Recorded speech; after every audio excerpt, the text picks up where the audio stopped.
Belki yanımdasan, belki de yoksan.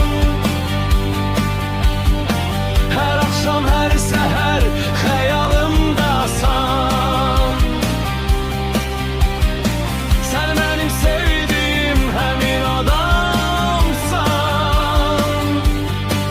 Yokluğun içimdekini seni öldürür. Gerçek olmasan da yerin görünür. Belki yanımdasan, belki de yoksan. Her akşam, her seher hayalımdasan.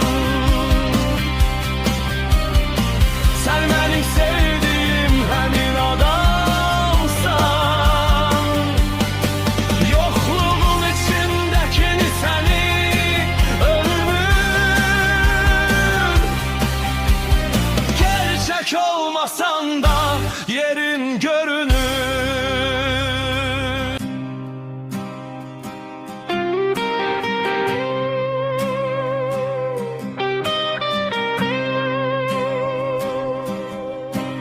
Karanlık küçelerde kalbimizin istisi.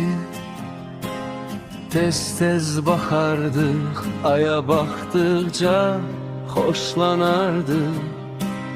Düşürdü ruhumuza soyul beyaz gölgesi.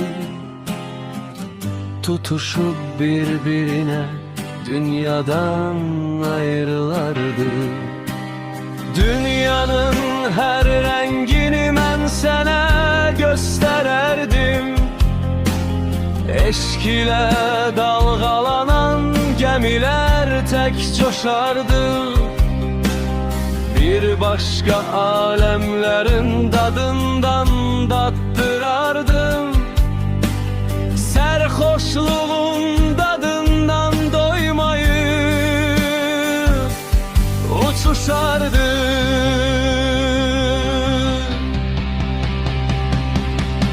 Belki yanımdasan, belki de yoksan.